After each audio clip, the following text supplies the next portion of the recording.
और उधर ध्यान देना, माँ सती अपना प्राण को त्यागे और वर के कारण, ध्यान देना, वर जो मिला इसी के कारण हिमालय राज के यहाँ, ध्यान देना, हिमालय राज के यहाँ माँ पार्वती के रूप में श्रोताओं प्रकट हुए। बोलो पार्वती मैया की जय हो। तो माँ पार्वती के रूप में प्रकट हुए। यहाँ पर लिखे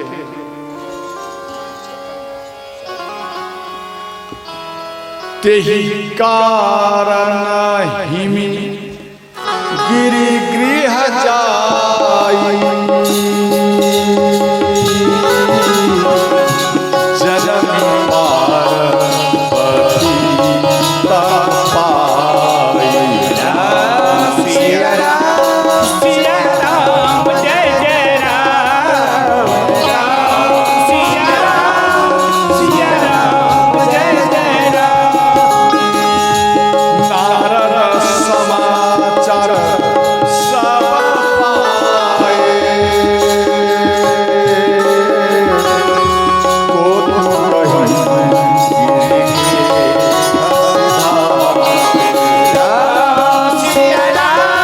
सिया राम जय जय राम,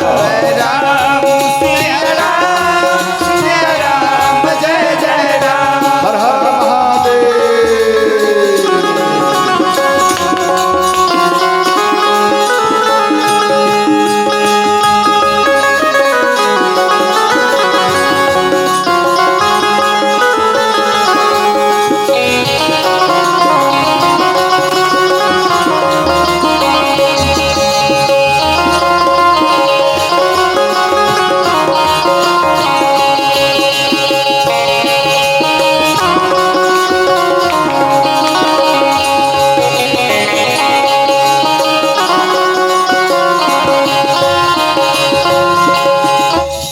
ध्यान देना, तो इधर माँ पार्वती जैसी प्रकट हुए, ये बात साधु संतों को मालूम पड़ी।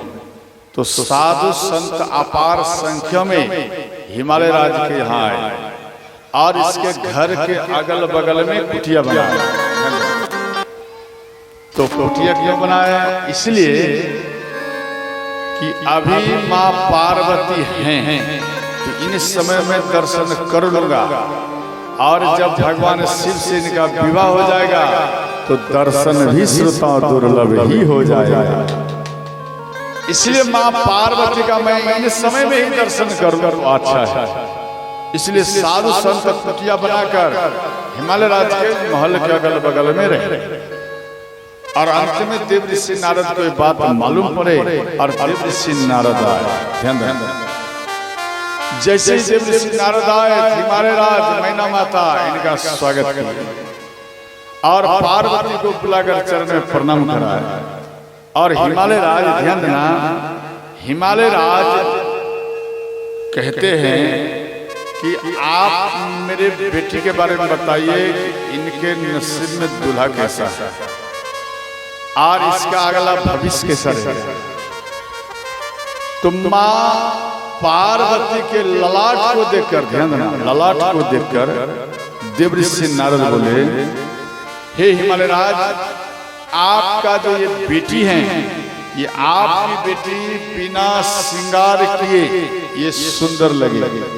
ध्यान से समझना, बिना श्रृंगार के ये सुंदर लगेगी और ये जिस प्रकार से तपस्या करेगी उस प्रकार से इसका नाम में परिवर्तन होते जाएगा।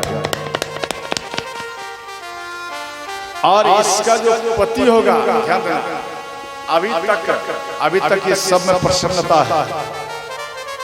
और जैसे ही बोले इनका जो पति होगा वो शमशान में रहने वाला होगा, भस्म लगाने वाला होगा, जटाधारी होगा, त्रिशूलधारी होगा, गंगा को धारण करने वाले होंगे और चंद्रमा को भी धारण करने वाले होंगे, और ये पर्वत पे रहने वाला होगा।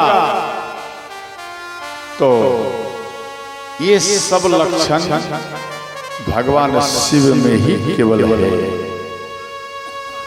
और ऐसा वर तभी मिलेगा जब यह कठोर तपस्या करेगी तब। बात को समझे, ये कठोर तपस्या करेगी तब ऐसा पति मिलेगा, वरना इसको नहीं मिलेगा। और वो भी अभी से, वो भी अभी से तपस्या करेगी तब। तो इस बात को सुनकर मैना माता के होठ सूख गए। अगर आपके बेटी के बारे में अगर इस प्रकार का बात आ जाता है तो क्या आप खुश होंगे? आप खुश नहीं होंगे। आप मन में सोचेंगे कि भाई ये क्या हो गया। और इसके बाद ध्यान देना, आप मन में सोचती हैं या सोचते हैं, जैसे मेरे बेटा या बेटी जन्म लिया और इनको ध्यान देना कोई ग्रह आ गया, जैसे कहते हैं ना सत्यसा, ऐसे कुछ ग्रह होता ही नहीं बाबा, दिमाग लगा। इधर हिमालय राज, हिमालय राज कहते हैं। अच्छा, आप भी कह सकते हैं आपकी बेटी या बेटा मानो सत्यसा में आ गया है, ध्यान से समझना। और उन सत्यसा में या कोई ग्रह, आप क्या करते? ब्राह्मण देवता को बुलाते हैं नहीं? दिमाग लगा, हाँ या नहीं? आप ब्राह्मण देवता को बुलाएंगे, ब्राह्मण देवता कहेंगे यहाँ होगा स्वाहा, क्या कहते हैं, हवन होगा, पूजा होगा, पाठ होगा, तब ये ग्रह मिट जाएगा। ध्यान देना, गोस्वामी जी एक पंक्ति दोहा लिखे, ध्यान देना, वो हम नहीं लिखे, गोस्वामी जी लिखे। गोस्वामी जी लिखे हैं, कहा मुनि सहिमा पंत सुनु, जो विधि लिखा लीला, देव तनुज नर नाग मुनि को न मेटन हार। नहीं समझ में आया? ध्यान से समझना। गोस्वामी जी लिखे, जो ब्रह्मा जी आपके ललाट में लिख दिया है, देव तनुज नर नाग मुनि, अब दिमाग लगा, कोई को न मेटन हा, किसी के अंदर में पावर नहीं है जो उसको मिटा दे। बस समझ गए? और एक ही पावर है संत में, ध्यान देना। संत जो होता है वो पढ़ाई कम करता है, अनुभव ज्यादा लगाता है, ध्यान देना, और ध्यान भी ज्यादा करते हैं। और जो ब्राह्मण होता है वो पढ़ता ज्यादा है और ध्यान कम लगाता है। दोनों में यही अंतर है। ब्राह्मण देवता वो पढ़कर ग्रेजुएट होते हैं और साधु संत तपस्या करके ही वो ग्रेजुएट हो जाते हैं। इन दोनों में ये फर्क है, ध्यान देना। तो इसलिए तो साधु संत यहाँ कहते कि जो ललाट में ब्रह्मा जी लिख दिया वो कोई मिटने वाला संसार में नहीं है। स्वयं देव ऋषि नारद हिमालय राज को ये बात कह रहे हैं। आप शिव पुराण में भी पढ़ना, ये बात आएगा। ये बात शिव पुराण का दिया गया। शिव पुराण से गोस्वामी जी इन बात को लाए, इसलिए लाए कब हम भगवान राम का कथा मैं लिखने के लिए जा रहा हूँ, इससे पहले भगवान शिव मेरे हृदय में आ जाए। अर्थात इस कथा में, इससे रामचरितमानस में पहले शिव जी को लाऊंगा, इसके बाद इधर जो आगे मैं कथा लिखूंगा वो उसमें आनंद ही आनंद भर जाएगा। जिसके हृदय में भगवान शिव का स्थान नहीं है तो ध्यान देना, उसके हृदय में आनंद जल्द में नहीं आएगा। इसलिए शिव जी को लाना पड़ेगा। इसके बाद ध्यान देना, तो देखो आपके अंदर में सोचें कि भाई कोई सत्यसा में आ गया, ये अब अगला ग्रह है, अब ब्राह्मण देवता मिला। ध्यान देना, ब्राह्मण देवता का रोजी रोटी है। देखो ब्राह्मण देवता बिगड़ते हैं कैसे? जब उसको भोजन नहीं मिलता तो उसका मन बिगड़ गया। अगर आपके गांव में कोई ब्राह्मण है, ध्यान देना, आप उनका सम्मान करो, उनको भोजन दीजिए। ध्यान देना, ब्राह्मण का कर्तव्य है भिक्षाटन करके भोजन करना, और ब्राह्मण का दूसरा कर्तव्य है वैष्णव धारण करके ही जन जन का कल्याण करेगा। अगर वो ब्राह्मण देवता मानो मांस मछली इत्यादि का भक्षण करता हो तो ध्यान देना वो गुरु शुक्राचार्य के संतान होते हैं और दैत्यों के वो गुरु हैं। ध्यान देना वो कौन है? तो दैत्यों के गुरु हैं और उनके ये संतान है। इनका भी कथा आएगा। और ऐसे दैत्यों के संतान मुस्लिम भाई भी हैं, ध्यान वो भी है, वो दैत्यों के संतान, इनका कथा आएगा। ये कथा आपको अंतिम दिन सुनने के लिए मिलेगा। आप इतना जानो मुस्लिम भाई भी ब्राह्मण है, वो भी ब्राह्मण है, और आपके हिंदू में जो ब्राह्मण देवता मानो मांस मछली को पान करते हैं और पूजा कराते हैं, ध्यान देना वो आपके ब्राह्मण देवता वो गुरु शुक्राचार्य के संतान है, उनके कुल के हैं। और ध्यान देना तो ऐसे ब्राह्मण से अगर आप पूजा पाठ सत्संग उनकी कथा इत्यादि कराओगे, ध्यान देना तो उसमें देवताओं का बल नहीं बढ़ेगा। ध्यान से समझना। कई माताएं या कई पुरुष मन में सोचते भाई हम इतना सत्संग का शांति प्रसाद कराया और मेरा घर शांत नहीं होता। क्यों नहीं होता समझना पड़ेगा। जिस ब्राह्मण देवता को आपने लाया, आप उनके गले में माला देखे, तुलसी का माला। आप अगर नहीं देखा, वो वैष्णव नहीं है, तो आप जो पूजा पाठ सत्संग भवन की कथा या कुछ कराए तो वो देवताओं का बल नहीं बढ़ेगा, वो केवल असुरों का ही बल बढ़ेगा। दिमाग में रखो इस बात को। मैं किसी का विरोध कर रहा ऐसी बात नहीं। हम केवल आपको सावधान कर रहे हैं कि आप जो हैं आप वो समझ नहीं पा रहे हैं, जो आप नहीं हैं आप उसी को बार बार समझ रहे हैं। आप उन ब्राह्मण देवता में देखना जब उनके यहाँ संतान प्रकट होंगे या जन्म लेंगे, ध्यान देना अपना भाषा में समझना। जब बालक जब जन्म लेंगे तो जब वो 2 साल 3 साल जब अन्न खाने योग्य होगा तो उनके मुख में मछली दिया जाएगा। ध्यान देना मछली उसके मुख में दिया जाएगा। क्यों? आप अभी मछली पाओ, ये एक नियम बना दिया, परंपरा बना दिया। जब परंपरा बना दिया, ध्यान देना माँ के गर्भ थे तो वैष्णव थे, और जैसे ही प्रकट हो गए उसको साकट में परिवर्तन कर दिया गया। तो यहाँ असुर की तरफ आपका बेटा ज्यादा जाता, असुरी बल बन गया तो वो विपरीत में जाएगा। सत्य में तभी आएगा जब आप अपने बेटा या बेटी को अपने मुख में आप मछली न डालेंगे, आप उनको वैष्णव रखेंगे। और जो माला पहरे हुए ब्राह्मण देवता है, ध्यान देना उसी को ब्राह्मण देवता लिखा गया है। ध्यान देना तो मही सुर चरण, मही मन पृथ्वी, असुर मन देवता। कौन? तो ब्राह्मण देवता जिसके गले में माला है। ध्यान देना जिस मार्ग में रहे, जिसके गले में माला है तुलसी का और वैष्णव धारण किया, उन ब्राह्मण को देवता कहा गया। और जो मांस मछली खाता है उसको केवल ब्राह्मण कहा गया, उसको देवता नहीं कहा जाता है। श्रोता बात समझ में आया या नहीं आया? तो ध्यान देना अगर कोई ब्राह्मण कहता नहीं हम मांस मछली खाता हूँ और उत्तम क्वालिटी के हम ब्राह्मण कहलाता हूँ, तो आप मेरे मंच पर आइए और ये बात आप माइक में बोलिए। आपके अंदर में पावर तो जरूर होगा, भले मेरे अंदर में पावर नहीं हो, आपके अंदर में तो होगा। तो माइक में बोलो जैसे मैं किला के बोलता हूँ, आप भी बोलकर बोलिए भाई हम पूजा भी कराऊंगा और मांस मछली अंडा इत्यादि का मैं भक्षण भी करूंगा और उत्तम क्वालिटी के ब्राह्मण देवता कहलाऊंगा। एक बार बोल के देखो। आप ठीक हैं, आप ब्रह्म देवता है, मान गया।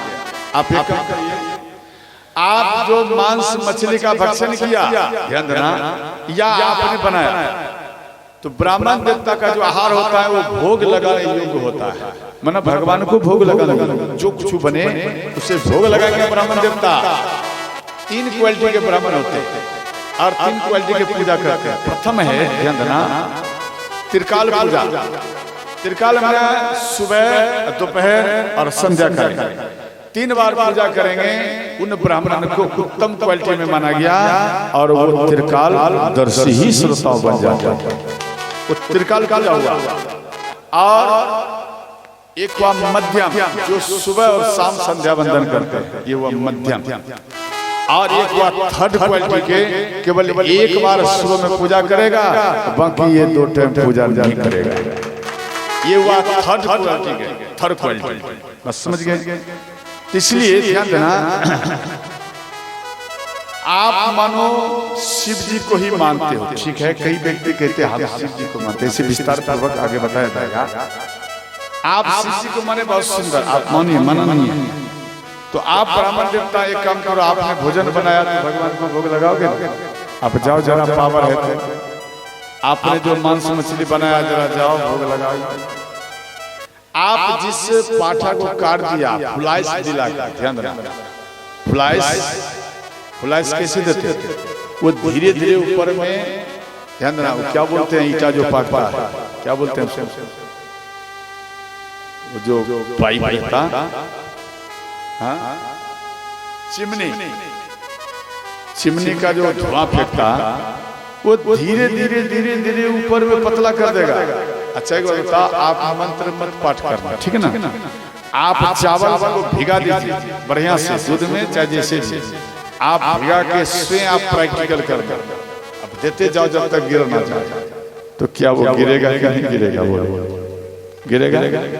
अब जैसे गिरेगा बोलेगा ये फुलाई दे दिया, काली माता बोल दिया जल्दी काटो काटो काटो काटो, जल्दी में काटो, देख क्या रहे हो, जल्दी काटो।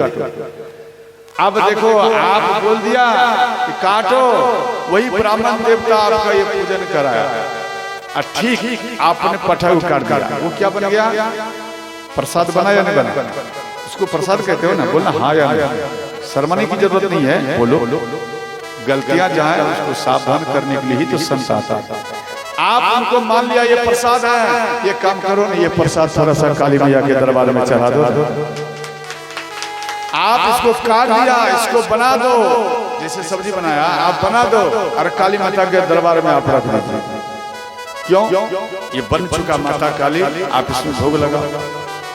क्यों नहीं लगा सकते? आप दिमाग लगा। अगर आपके अंदर में पावर नहीं है, कोई बात नहीं, एक काम करो, उस प्रसाद को आप खा लीजिए और काली मैया के चरण में गिर जाइए, स्पर्श करके दिखा। आप अभी तुरंत खाया ना, मांस को खाया और खाने के बाद नहा भी लो। आप ऐसा नहीं करते, ऐसे नहा लीजिए, पूजा कर लीजिए अच्छा सा, और इसके बाद आप काली माता के शरीर में लिपटिए जरा। तो देखो आपके अंदर में सच्चा अगर ब्राह्मण हो, खा लिया है, ठीक है, आपके अंदर में पावर है, तो काली माता के शरीर में जरा लिपट कर हमें दिखा दो। या जिन शिव जी को आप डेली याद करते हैं, शिवलिंग को ही छू कर दिखा दो। अगर आप चोर नहीं हैं तो आप दिखाएंगे, अगर आप चोर हैं तो आपके अंदर में पावर कभी प्रकट नहीं हो सकता, पावर नहीं होगा। ध्यान देना, आप सच्चाई को कभी बदल नहीं सकते, एक ना एक दिन वो प्रकट होके ही रहता है। ध्यान देना, और जो वैष्णव ब्राह्मण होगा ना, आप कितना भी बोलेंगे बाबा फुलाइस करा दो, बलि देने के लिए जा रहा हूँ, सच्चा अगर ब्राह्मण वैष्णव होगा तो जीवन में कभी पलट कर नहीं जाएगा इस तरह का फुलाइस कर, कभी नहीं जाएगा। तो ध्यान देना। इसके बाद यहां कहते हैं जिसके नसीब में मनोग्रह आ गया, ध्यान से समझना, जिसके नसीब में ग्रह है, ग्रह लिखा है लीलाट में, देव तनुज नर नाग मुनि को मिटने वाला नहीं है। अगर आपका बेटा मनुष्य सत्य में आया, आप अभी को छोड़ दीजिए, आप मात्र में 20 बरस बैक चाहिए, बैक पीछे चले जाइए, पीछे आ जाओ, नहीं समझे बात को? 20 बरस पीछे। ये बच्चे लोग तो नहीं जान पाएंगे, परंतु माता आप लोग तो जान सकती हैं। आप 20 बरस पहले बैक आ जाओ अपने समय में, उस टाइम में भी तो बच्चे बच्चियां सब जन्म लेते थे, तो उन समय में ये सत्यसा भगवान कहाँ गए? सत्यसा होता था क्या? दिमाग लगाओ ना, सत्यसा नहीं होता था। बालक या कन्या जन्म लिया, कोई बात नहीं, प्रसन्न है, और उनके खुशियां में ध्यान देना, सबसे उन बच्चे को आशीर्वाद दिलाते। तो अंत में ध्यान देना, आप कहां से भी एक रामायण ले आई, और उन रामायण को ध्यान देना, आप उस रामायण को आप पाठ करिए। अगर आपके अंदर में मानो ऐसा कोई संशय आ गया, कोई बात नहीं भाई, इसको ग्रह है, एक काम करो, 9 ग्रह कुल मिलाकर होता है 9 ग्रह, और 9 ग्रह में ध्यान देना, 9 ग्रह में अगर मानो 90 ग्रह आपका बेटा के या बेटी के ऊपर आ गया है, मानो ऐसा कोई बोल दिया, तो आप एक काम करो, आप कहां से भी एक रामायण ले आए, एक संत को बुला लीजिए या ब्राह्मण देवता को बुला लीजिए, या आपके घर में कोई विद्वान है या कोई पढ़ने वाला बच्चा है तो उस रामायण को पाठ करिए। तो श्री रामचरितमानस पहले को में लिख दिया है, ध्यान देना, ये गोस्वामी जी लिखे, और इन बात को सत्यम शिवम सुंदरम भगवान शिव अपना सिग्नेचर कर चुके हैं। अब देख लीजिए क्या रामायण में है या नहीं है? सत्यम शिवम सुंदरम प्रथम शब्दों में, फिर इधर लिखा है राम, श्री रामचरितमानस, ये 9 शब्दों में है। तो गोस्वामी जी इसलिए ऐसा लिखे और इन बात को ओके कर दिए भगवान शिव कि इसलिए कि जिन जगह में मानो नवोग्रह आता है, ध्यान देना, जिसके ऊपर नवोग्रह आएगा, जिसके घर पे आएगा, जिसके शरीर पे आएगा, वो इस रामायण को केवल रख भी देगा या पाठ करेगा, उन बच्चे के ऊपर जो ग्रह आएंगे वो आएंगे, परंतु वो ग्रह जैसे ही आएंगे भगवान राम का गुणगान दे करके वो और आशीर्वाद देकर ही चले जाएंगे। अब सोचो, सत्यसा में आया 10,000, 20,000, 50,000, आपने डर के मारे मेरा बेटा न मर जाए, हमारी बेटी ना मर जाए, इनके ऊपर कोई कष्ट ना आ जाए। ध्यान देना, रामायण लाकर पाठ करना प्रारंभ करो, बच्चा को कुछ नहीं होगा, बच्चा और मजबूत हो जाएगा, सुरक्षित हो जाएगा, उसके अंदर में भगवान राम का ज्यादा कृपा ही बरस जाएगा। तो अंत में ध्यान देना, इधर देव ऋषि नारद बोले कि आपकी बेटी अगर तपस्या करेगी तो ऐसा वर मिलेगा, और इतना कहकर देव ऋषि नारद चले गए। अब मां पार्वती की सखी वो कहती हैं हिमालय राज को और मां सुन की माता, झूठ न होय देवरी शिवानी, सोच ही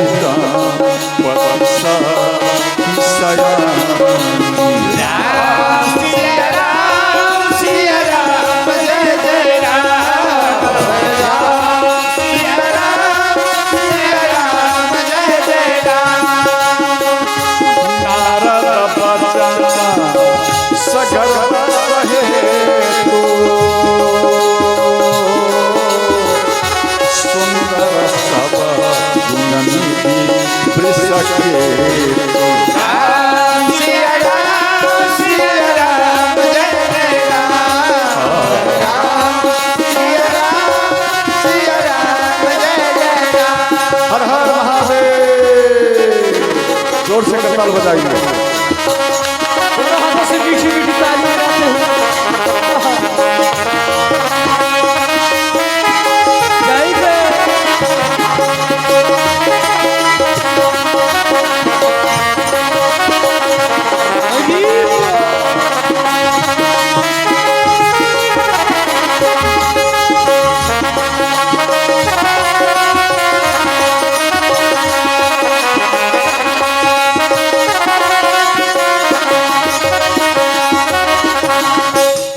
तो ध्यान देना, इधर भगवान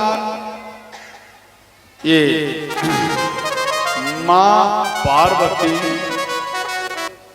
और देव ऋषि नारद चले गए, तो सखियां इस प्रकार से बोली। इसके बाद मां पार्वती अपने कमरे में गई, और इधर माँ सुनैना और हिमालय राज ये बैठकर विचार किए। तो हिमालय राज बोले कि जाइए, सुनैना अपनी पत्नी को बोले आप जाइए और पार्वती को बोलो कल तपस्या करने के लिए जाए। और जैसे ही मैना माता आई और पार्वती को गोद में लेकर विचार करने लगी और इनको कहते कि बेटी, विधाता ने आपको इतना सुंदर बनाया कि आप बिना श्रृंगार किए भी आप अच्छी लगती हैं, और परंतु ऐसा वर दे दिया, ये ब्रह्मा जी ठीक नहीं किया और फिर आपको तपस्या करना पड़ेगा। तो माँ पार्वती बोली, माँ आप क्यों ऐसा सोच रही हैं? तप बल रचय प्रपंच विधाता,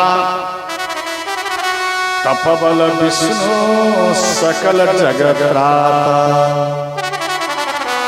अर्थात तप के बल से, देखो विष्णु भगवान भी तपस्या करते हैं, वो तपस्या के बल से पालन करते हैं, और ब्रह्मा जी जो तपस्या करते हैं वो सृष्टि को रचते हैं, और भगवान भोलेनाथ यानी शिव जी जो तपस्या करते हैं उनसे जो पुण्य मिलता है वो संहार करते हैं। कई व्यक्तियों का तरफ में सोच है भगवान शिव संहार करते हैं। संहार करते क्या है? क्या किसी मनुष्य का संहार करते हैं? ये माता बोलो, क्या किसी मनुष्य का संहार करते हैं? बोलो बाबा, क्या किसी मनुष्य का संहार करते हैं? किसी मनुष्य का संहार नहीं करते। मनुष्य के अंदर में जो बुराई है उसको ही भगवान शिव संहार कर देते हैं। आपके अंदर में जो बुराई है वो किसी संत को बुलाएगा, ऐसा वाणी बोलेगा, वो खेल खेल में ही समाप्त हो जाएगा।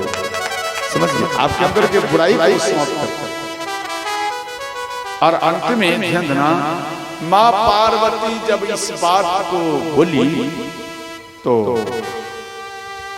मैना माता आश्चर्य में, जी इतनी छोटी मेरी बेटी है, इतना बड़ा बड़ा ज्ञान कैसे बोल रही है?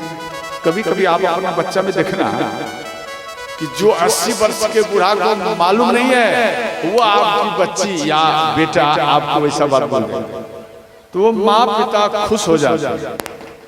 तो यहाँ खुश तो हुए, परंतु उनको पूछने लगे आप इस बात को बेटी कैसे जानती थी?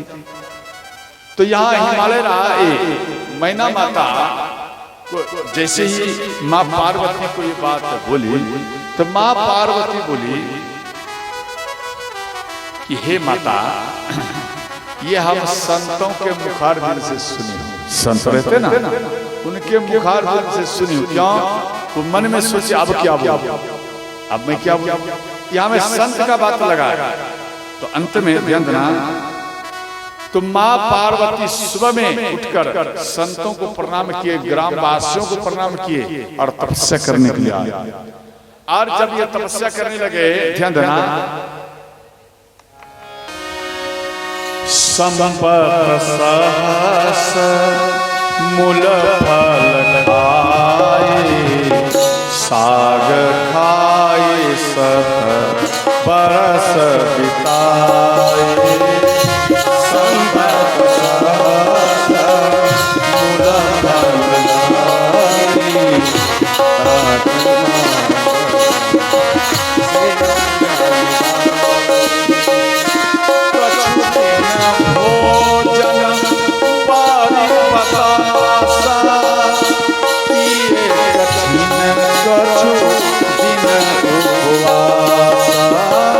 कछु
तो ध्यान देना, साग को खाए और फल खाए। 700 वर्ष तक माँ पार्वती तपस्या की, इनको खा खा। इसके बाद भी भगवान खुश नहीं हुए तो इनको भी छोड़ दिए खाना माँ पार्वती। इसके बाद 300 वर्ष तक माँ पार्वती बेल का पत्ता जो वृक्ष से गिर जाए और वो सूखा हुआ, उस बेल के पत्ते को वो खा करके 300 वर्ष तक शिव जी का ध्यान किए, जाप किए, तपस्या की। तो भी भगवान भोलेनाथ खुश नहीं, दर्शन नहीं दिए। तो अंत में बेल के पत्ते को भी पाना छोड़ दिया। तो माँ पार्वती, ध्यान देना, माँ पार्वती अंत में बेल को पत्ता को छोड़ दिए, जल पी करके तपस्या की। तो भगवान फिर भी खुश नहीं हुए तो जल को भी पीना छोड़ दिया। और इसके बाद ध्यान देना, जब फिर भी दर्शन नहीं दिए तो अंत में जल को भी छोड़ दिया और फिर साहस में तपस्या की। फिर भी भगवान शिव खुश नहीं हुए तो साहस लेना भी माँ पार्वती छोड़ दिए। उसके बाद भगवान शिव का ये तपस्या करने लगे।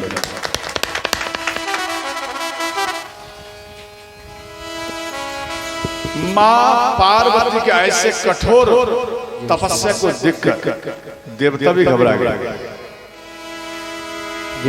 देखी उमही तप अक्षिण शरीरा,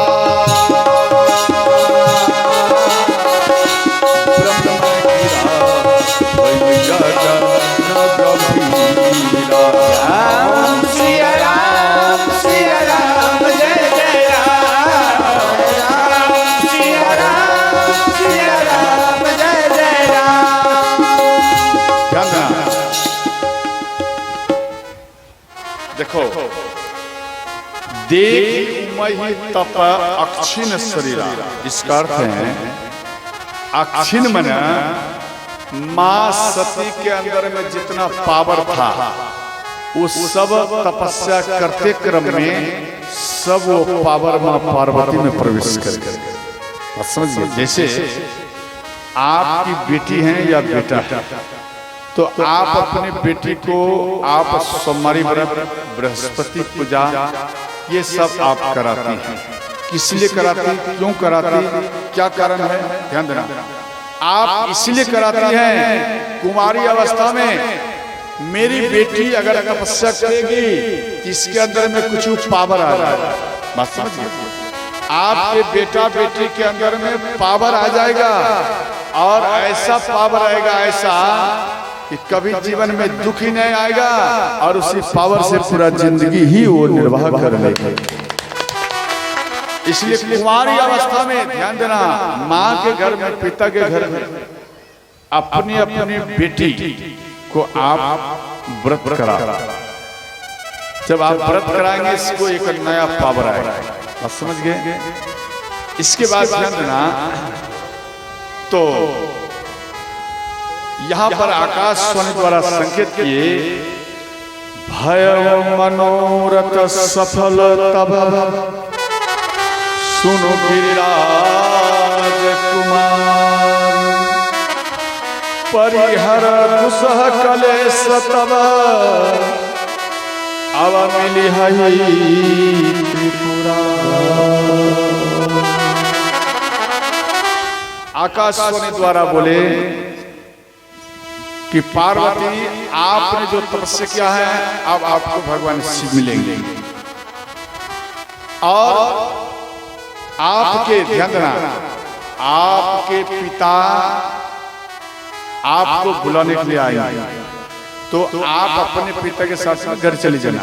अब आपको भगवान शिव मिलेंगे। तो इतना कहते ही आकाशवाणी ये लुप्त हो गई और इधर भगवान शिव के पास में भगवान राम प्रकट हुए, ब्रह्म राम। ध्यान देना,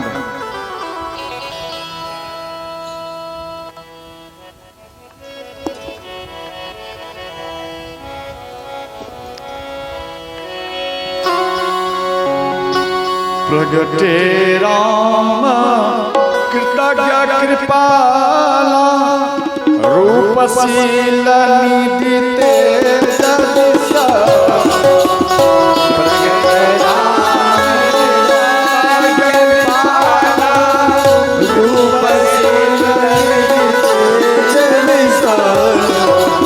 प्रगटे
तो जैसे ही भगवान राम प्रकट हुए तो भगवान राम को देखकर भगवान शिव खुश हो गए, हाथ जोड़ लिए।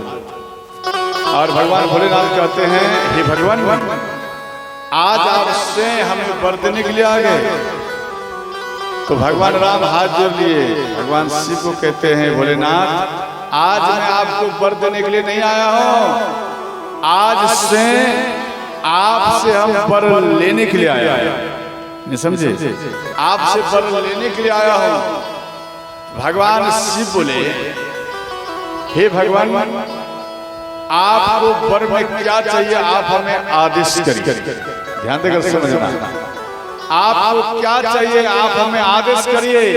भगवान राम बोले, हे भोलेनाथ आदेश नहीं निवेदन है। तो भगवान शिव बोले क्या चाहिए बोलिए। तो भगवान राम कहते हैं, भगवान माँ पार्वती अर्थात माँ सती ही हिमालय राज्य के यहाँ प्रकट हुए हैं और वो आपको पाने के लिए माँ पार्वती तपस्या की है। आप एक काम करिए, माँ पार्वती के साथ में आप विवाह कर लीजिए। समझ गए? आप विवाह कर लीजिए, यही मेरा मांग है और हमें कुछ नहीं चाहिए। तो भगवान शिव कहते हैं कि हे भगवान जिस वियोग से मैं किसी प्रकार से बाहर आया हूं और हम नहीं चाहते उस वियोग में पुनः प्रवेश करो, आप कुछ और आदेश दीजिए। तो भगवान राम बोले, हे नाथ केवल मेरा एक ही मांग है, आप मेरे मांग को पूरा करिए।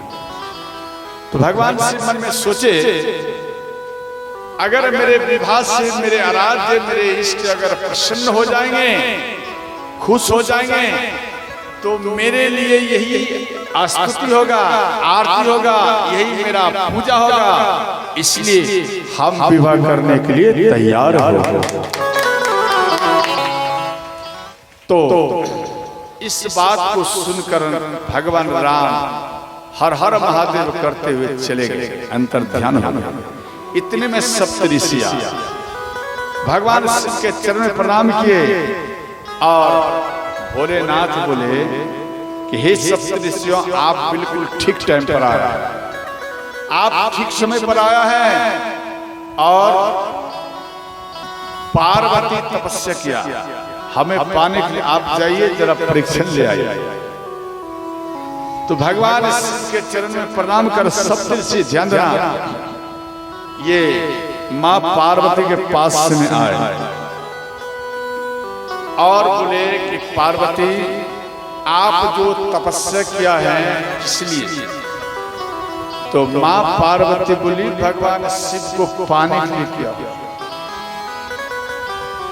भगवान शिव से मैं विवाह करना चाहती इसलिए इनके लिए तपस्या किया। तो सप्त ऋषि बोले आप भगवान शिव को चाह रहे हैं परंतु भगवान शिव आपको नहीं चाह रहे। आप एक काम करिए, भगवान शिव से भी सुंदर, ध्यान देना, ब्रह्मा है, विष्णु है, इंद्र है, अश्वनी कुमार है, ये सब बहुत सुंदर सब हैं, शिव जी से भी ज्यादा।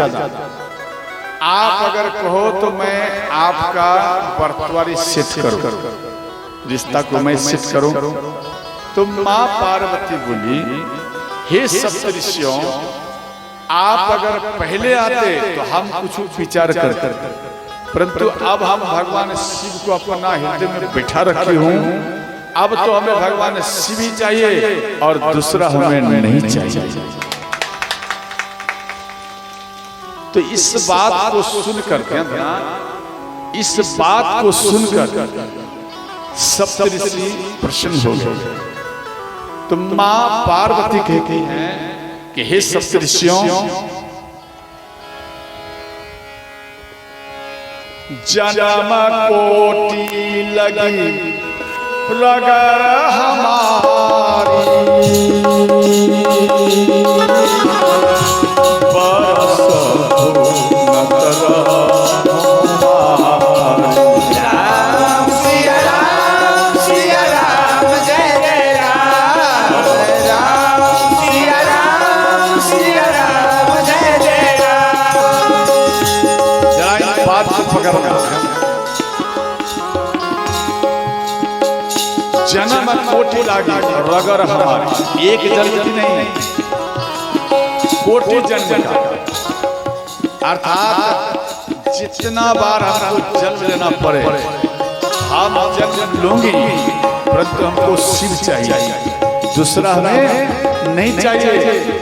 अगर भगवान शिव हमको नहीं मिलेंगे तो हम कुंवारी रह जाऊंगी, परंतु हम दूसरे के साथ में विवाह नहीं करूंगा। जन्म कोटि लागी रगर हमारी,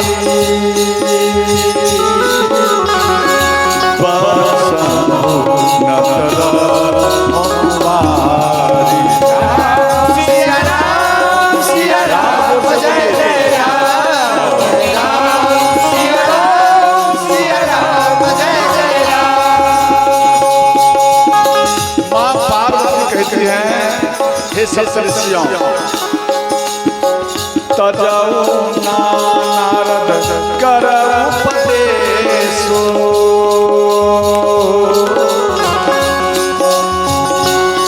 अगर भगवान शिव भी आ जाएगा, ध्यान देना, यहाँ माँ पार्वती कहती हैं हम देवर्षि नारद के वचन को नहीं टाल सकते, वो हमारे गुरु हैं, जो कह दिया हम उस पर अड़के रहूंगा।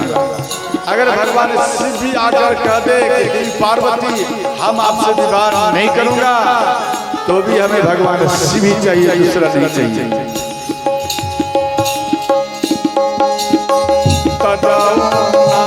नारद कर उपदेशो, आप कहे सतबार महेश्वर। राम सिया राम जय जय राम, राम सिया राम जय जय राम। मंगल भवाय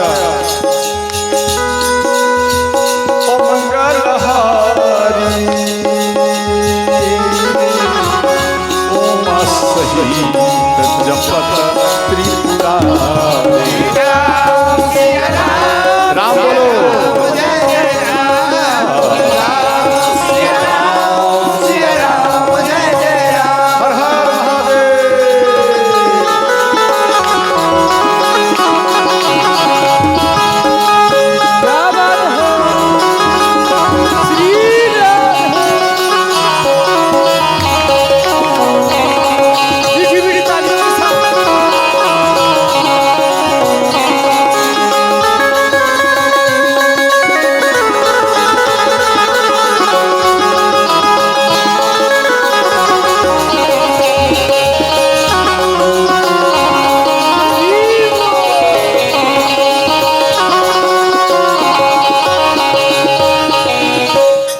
सप्तऋषि माँ पार्वती के सामने में हार गए।